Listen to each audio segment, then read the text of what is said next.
today's little live is about, it is okay to not feel yourself, because, we are expected to always be on the ball for our jobs, for our relationships, for everything in our life. Always be go, go, go, go. But actually, sometimes we just don't feel ourselves. We don't feel on it. We don't feel emotionally as strong as we have been, as we usually feel. We don't feel mentally as strong. And that's not a sign of weakness at all, because we all go through that. Don't see other people, who are so busy with their life and doing their thing with their business. They still feel the same way. It's just about pushing through, because the more we overanalyse, about are we not feeling this way, we're not feeling like we have been before, that's when we can start to let our anxiety get the better of us and ruminate more on a situation that might not be there. And I think that's the thing it comes down to, anxiety state increases so much on analysing why we don't feel a certain way or why we're feeling something different. And yes, there might be a reason why it might be happening, why you're not feeling yourself, but to not, be harsh on yourself, because we're so harsh on ourselves to always give 100%, be 100%, and when we're not, it's like, well, what standard we set ourselves? If we are not feeling so good, then are we less of a person? No, of course we're not. We have our moments. We just can't go through life being full guns blazing with everything.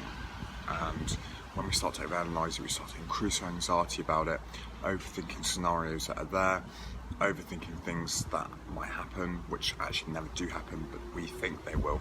That's basically pretty much what anxiety is. It's ruminating about situations that aren't there, and that is a classic when we don't feel ourselves.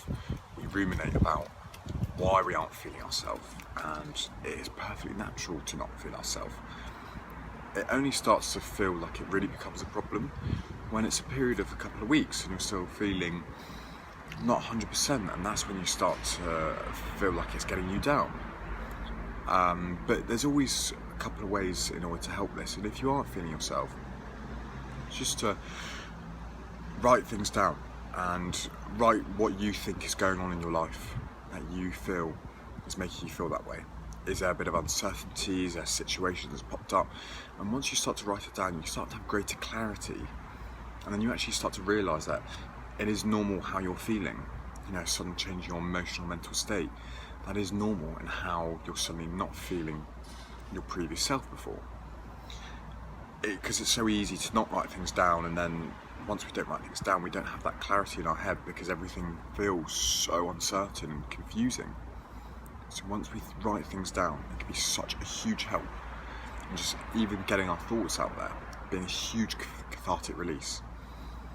So, and that doesn't take 5 minutes to write your thoughts down. What you might feel is, has made you feel different. Because when you start to write things down, you can have it there, and you can maybe see it a little bit better from a different pair of eyes.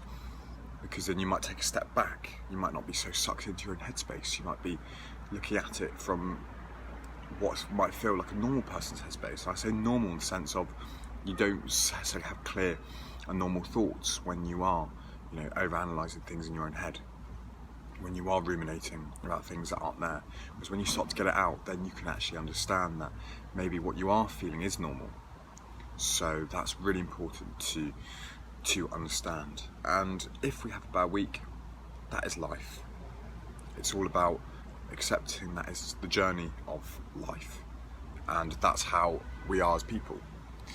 So, and don't feel like if other people don't suffer it, because they do, and if they tell you they don't, they are very much lying to themselves and just trying to cover things up.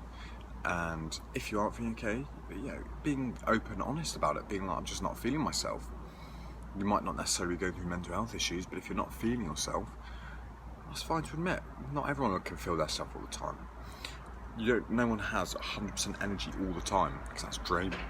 You can't always be on the ball. So because of that, do not feel down, disheartened or upset or concerned that you're not feeling yourself. If you've had a bad day or if you've had a bad week, maybe it's a perfect time to reflect and understand why you might not be feeling yourself. And that's what we said about the writing down.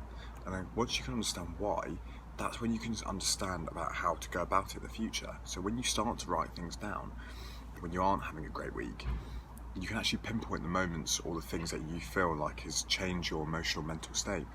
So then when it might happen again, there are courses of action that you take, that you know you can take in order to help yourself feel better. Whether that's, as I said, writing things down, whether that's reading, whether that's walking, whether that's whatever you want to do, go to the gym. Just sometimes it feels like it's going through the motions, but sometimes we've got to go through the motions in order to come out the other side and start to feel like we have pushed through a time when we aren't feeling 100%.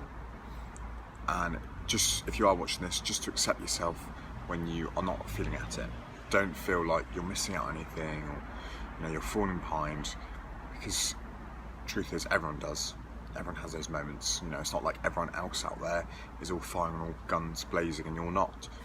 So just accept it, how the situation is, and react to it in a sense of, okay, this is not what I want it to be. What can I learn from this? How can I go about helping myself when this might happen, or when this will happen in the future? I think once we take that very almost a philosophical approach, that can really help our mental health, instead of beating ourselves up about why we are feeling in that state in that given time. So I hope that helps, ladies and gents, just to not beat ourselves up if we are not feeling 100%, if we are having a bad week, if we are having a bad month. It all happens, and it makes the good times even better and makes us appreciate them so much more. I do hope that helps, ladies and gents, and thank you to those who have watched. If you feel like you're someone who always beats yourself up, don't, because we have our days, we have our weeks where we're not at the races, and that's okay. It's accepting that that's normal, that's part of life, and to not get concerned about it. I don't want you to be there ever feeling that you are missing out, or there's something wrong with you, because there's nothing is wrong with you. We're human. We're not all up machines who can just work on the clock. We have our bad moments, and that's okay. It makes good moments even better, and we learn more about the bad moments and how we deal with situations, how we cope with our own mental and emotional headspace. And if we don't necessarily like how we cope with our own emotional mental headspace, then we know what we need to work on in the future. Always learning curve, ladies and gents. Constant and never-ending improvement. Canny. That's what life's all about. I hope that helps, and I hope you have a wonderful rest of your day.